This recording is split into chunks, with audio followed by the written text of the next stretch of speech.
Good morning, riders. My name is JT. My name is Luke. Today is February 14th, Valentine's Day. And let's get into our segments for the week. Quick question. Can you guess what the name of this giant stadium is? Stadiums are recognizable across the country, but this one has a much deeper meaning.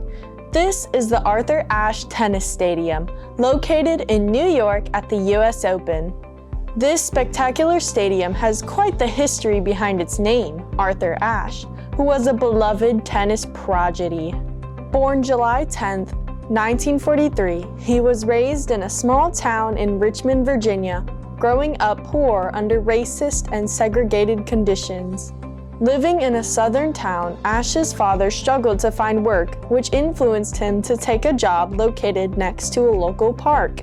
This was the beginning of Arthur Ashe's passion for tennis at the young age of 7 years old. Since starting tennis at the age of 7 years old, he grew into an outstanding player, taught by part-time coaches who helped him get so good that he could enter ranked tournaments by his teen years. However, teenage Ashe was barred from playing on local public courts because of his skin color, which made Ashe travel great distances to play in these tournaments. Ashe spent his senior year at Summer High School competing against white players, receiving a higher rank, and ultimately enrolling himself into UCLA.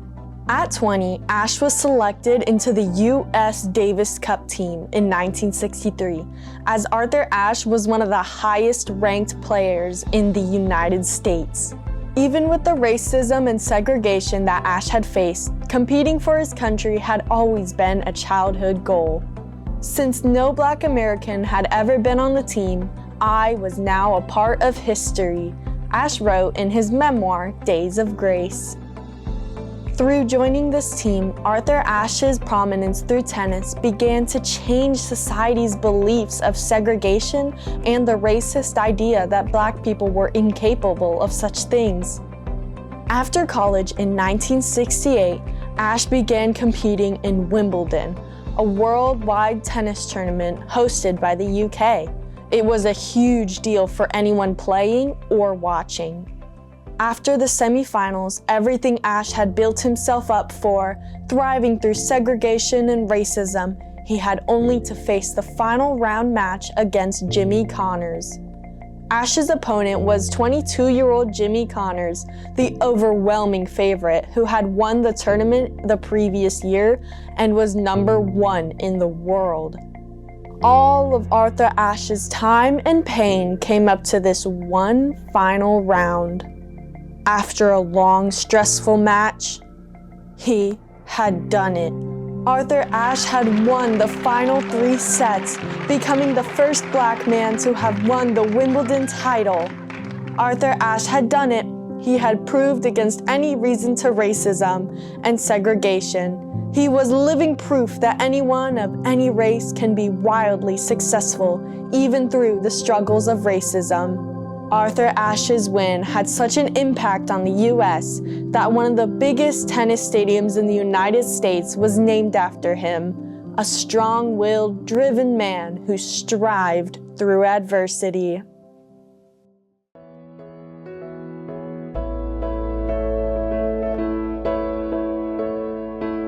Good morning, riders. Welcome back to Rider One, and here's what I got for you guys this week.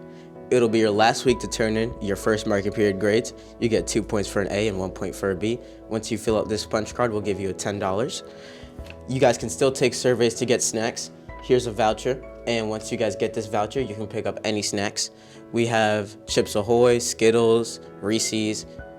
Come down, pick a snack. You can get water too, and you'll have a chance to enter our $25 raffle. All you'll have to fill out is your name and what lunch period you have, and you'll have a chance to win the $25 gift card. That's all I have for you guys this week.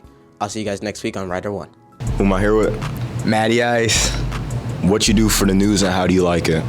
I do, Matty's meals for the lunch segment, and I like it because I get to enjoy it with the people I do it with, and then when I get to edit it, I do my fun little stuff, like my fun intros that I have, and then at the end of the day, the comments that I get on it is like really like good and like positive. So I like keep going with it, and it just, as I do it, it just gets more and more fun for me. All right. Appreciate it, but I gotta know, bro. What you feel about my segment, bro? Your segment, y'all be pushing it on your segment. It be like the fits, that's tough. Like I like to know people's fits and where they got it from and stuff. But the Cardi and Lil Uzi beef, come on, y'all gotta stop that, bro.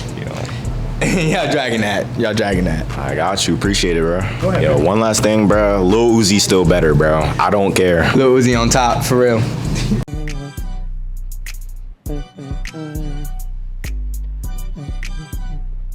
Oh, hey guys, it's Matt with Maddie's Meals for this week's lunch menu. For Monday, it's President's Day, so we have another day of no school. For Tuesday, it's chicken and vegetable pop stickers with sweet chili sauce, green beans, and Cuban-style black beans. For Wednesday, is a hot honey glazed chicken fillet sandwich, steamed corn, and mashed sweet potatoes. For Thursday, it's dragon and noodles with a roll, steamed broccoli, and glazed carrots. For Friday, it's a cheese omelet and chicken sausage patty with a cinnamon roll, roasted red skin potatoes, and mixed vegetables. Good morning, riders, and welcome back to another episode of Rider Sports. I'm your host, Elijah McFarland, back here with my co-host, John Mayer Thomas Powell. I know we wasn't in school a lot because of the snow, but we still managed to get you the best segment, so here are our sports for the week. To start off, we have our boys basketball team, who took a loss to Dover, but do play Odessa tomorrow. Our girls basketball team did lose to Dover as well, but they do play Middletown and Middletown senior night tonight. Unfortunately, our swim team did lose in the Henlopen Conference Championship, but they have the DIAA preliminary round next week. Our boys and girls track team did well at the Doug Westner Invitational. Our unified basketball team took a loss to Dover, but came back and beat both Milford and Mount Pleasant. Our boys wrestling team continued to dominate, beating Laurel by over 70 points and also beat Kate. Our girls wrestling team beat Colonial Richardson, and they have a championship coming up soon. That's all we got for this week, Riders. Happy Valentine's Day. It was nice seeing the Eagles win the Super Bowl. Go Riders. EAGLES Eagles. Yes, sir.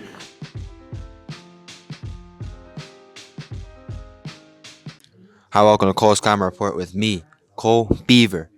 Back here again with the weather report for y'all.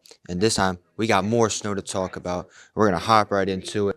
Saturday morning. So let's go through the progression here. You can see as the snow moves off to the right, it eventually turns to rain. It's some pretty heavy rain. But one thing I will say is that models a couple days ago had it way up here. They've since brought it down, and this is a good sign if you want more snow. But I unfortunately think right now we are not going to get a lot out of this, maybe an inch or two. But it is going to be some decent snow. This is Sunday morning. This is the European model. Last model we looked at was the GFS, but we're going to get a close look at more of these colors.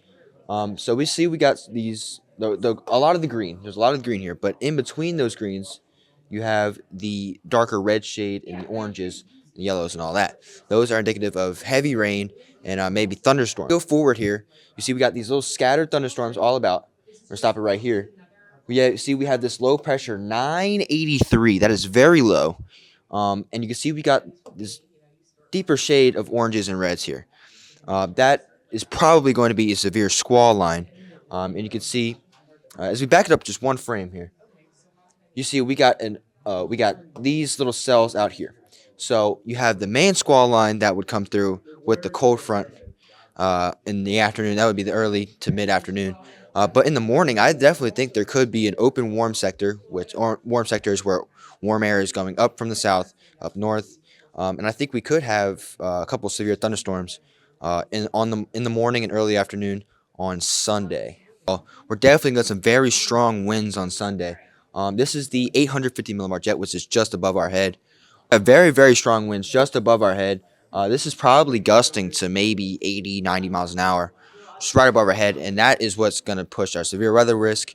And also, outside of any thunderstorms, we could get gusts 40 to 50, maybe even 60 miles an hour as you get closer to the coast. It could come inward, but definitely going to be a very windy day. And I'm also watching the potential for another winter storm as we go into the end of next week. I'm not going to show any model guidance on that yet because it's too far away, but just know that there is the potential for another big winter storm. If it does materialize, could be looking at another big, significant accumulating snowfall event. I'm Cole Beaver. I will see you again next week. That's the wrong way. Thanks for the segments. Hope y'all have fun at the PBIS volleyball tournament. My name is Luke. And my name is JT. And go Riders.